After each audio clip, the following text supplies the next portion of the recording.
Assalamualaikum warahmatullahi wabarakatuh. Perkenalkan, nama saya Ika Deganung Mahendra, NPM 2020-10082, Kampus Tim Mujahidin Toli-Toli. Baiklah, kali ini saya akan menjelaskan materi mengenai ruang lingkup aplikasi komputer, Microsoft Office, dan komponen-komponen aplikasi komputer. Untuk yang pertama, saya akan menjelaskan mengenai ruang lingkup aplikasi komputer.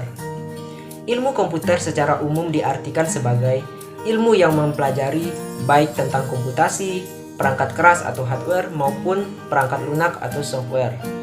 Yang pertama, hardware atau perangkat keras. Hardware merupakan perangkat keras yang kasat mata dan memiliki wujud fisik yang dapat diraba. Contohnya komputer itu sendiri. Nah, yang kedua, software atau perangkat lunak. Berkebalikan dengan hardware, software adalah komponen yang tidak kasat mata.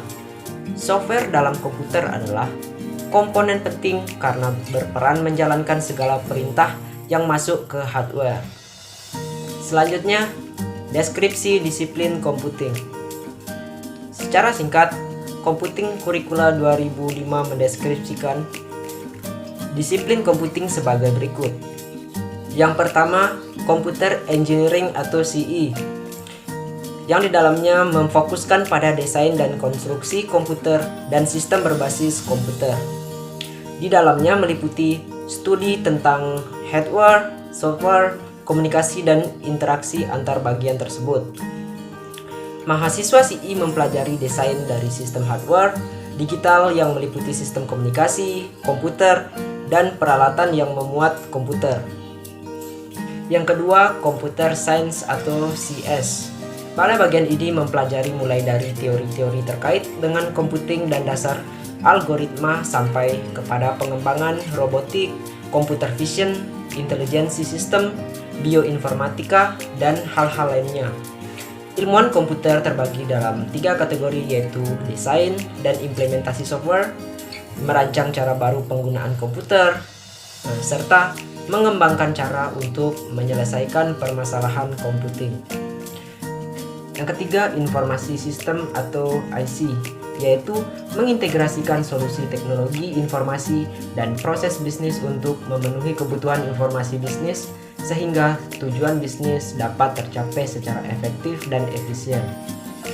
Yang keempat, information technology atau IT, berperan dalam menentukan sebagaimana sebuah sistem di sebuah institusi sudah tepat keberadaannya, berfungsi sesuai harapan, mudah dalam pengaturan operasional, serta aman. Spesialis IT mempunyai tugas untuk memelihara infrastruktur teknologi, informasi sebuah organisasi dan orang-orang yang menggunakannya, termasuk di dalamnya memilih produk hardware dan software yang sesuai dengan organisasi, serta mengintegrasikan produk tersebut pada kebutuhan organisasi. Dan yang kelima, Software Engineering atau CE, merupakan disiplin ilmu yang merancang dan memelihara sistem software secara handal, efisien, efektif, serta mudah dikembangkan dan dapat memenuhi kebutuhan dari pengguna. Selanjutnya, penjelasan mengenai Microsoft Office. Yang pertama, Microsoft Word. Microsoft Word atau Microsoft Office Word merupakan perangkat lunak atau program pengolahan kata andalan Microsoft. Microsoft Word digunakan untuk pengolahan seperti pembuatan dokumen, surat, dan lain sebagainya. Yang kedua, Microsoft Excel. Microsoft ini merupakan aplikasi pengolahan data. Program pengolahan angka ini dilengkapi fitur kalkulasi dan pembuatan grafik sesuai dengan strategi marketing Microsoft. Hal ini membuat Microsoft Excel sebagai salah satu program komputer yang banyak digunakan untuk komputer mikro sampai saat ini. Saat ini bahkan program ini menjadi program spreadsheet yang paling banyak dicari oleh banyak pihak. Yang ketiga, Microsoft PowerPoint. Microsoft PowerPoint adalah aplikasi presentasi yang dikembangkan oleh Microsoft dalam paket aplikasi kantoran mereka. PowerPoint berjalan di komputer PC berbasis Microsoft Windows dan Apple Macintosh. Walaupun aplikasi ini awalnya berjalan dengan sistem operasi Xenix, PowerPoint banyak digunakan di kalangan pebisnis dan kantoran, siswa, pendidik, dan trainer. Yang keempat, Microsoft Outlook. Aplikasi ini digunakan untuk membaca dan mengirimkan surel. Microsoft Outlook juga dilengkapi dengan fungsi jadwal kerja, kalender, jurnal, dan catatan. Jika digunakan bersama Microsoft Exchange Server, aplikasi ini dapat memberikan akses kalender, surat, dan jadwal secara bersamaan. Yang kelima, Microsoft Publisher. Microsoft Publisher ini merupakan bagian dari Microsoft Office yang berguna untuk membuat surat kabar, desktop publishing, kartu ucapan, dan masih banyak lainnya lagi. Yang keenam, Microsoft OneNote. Aplikasi ini sesuai dengan namanya dapat digunakan sebagai kertas catatan di mana kita dapat menggambar, menulis, mencoret-coret, memasukkan objek, dan menampilkan screenshot. Yang selanjutnya, Microsoft Visio. Ini adalah program aplikasi yang biasa digunakan untuk membuat diagram, flowchart, skema jaringan, dan brainstorm. Aplikasi ini memanfaatkan grafik vektor untuk membuat diagram. Selanjutnya, komponen-komponen aplikasi komputer. Yang pertama, hardware atau perangkat keras. Hardware merupakan perangkat keras yang kasat mata dan memiliki wujud fisik yang dapat diraba. Hardware pada komputer sendiri masih dibagi lagi menjadi beberapa bagian, yaitu input device, output device, processing device. Yang pertama, input device atau perangkat masukan. Bagian pertama adalah input device atau perangkat masukan. Yang termasuk dalam input ini adalah keyboard, mouse, webcam, dan juga scanner.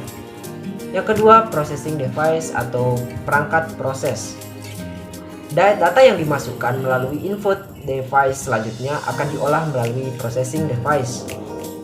Dengan kata lain, processing device adalah perangkat yang berfungsi untuk mengolah berbagai data yang berasal dari input device. Yang termasuk dalam processing device adalah CPU atau Central Processing Unit. Selanjutnya, output device atau perangkat keluaran. Perangkat keluaran atau output device adalah perangkat yang memberikan atau mengeluarkan hasil dari data yang masuk dan telah diproses. Contoh dari output device ini adalah monitor, printer, handphone, dan speaker. Yang kedua, software atau perangkat lunak. Software dapat diartikan sebagai suatu kumpulan data elektronik yang tersimpan dan diatur oleh komputer. Bisa berupa program ataupun koneksi untuk menjalankan berbagai macam instruksi perintah. Software dibagi menjadi 3, yaitu software sistem, software aplikasi, dan software tambahan. Yang terakhir, brainware. Komponen terakhir yang menutupi serangkaian komponen sistem komputer adalah brainware.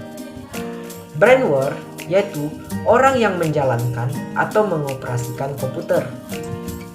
Brainware sangat penting karena komputer tidak dapat bermanfaat jika tidak dioperasikan oleh manusia. Jadi, brainware merupakan setiap orang yang terlibat dalam kegiatan-kegiatan pemanfaatan komputer. Contoh dari brainware diantaranya programmer, sistem analis, operator, dan administrator. Demikianlah materi presentasi yang dapat saya jelaskan. Kurang dan lebihnya saya mohon maaf. Saya akhiri. Wassalamualaikum warahmatullahi wabarakatuh.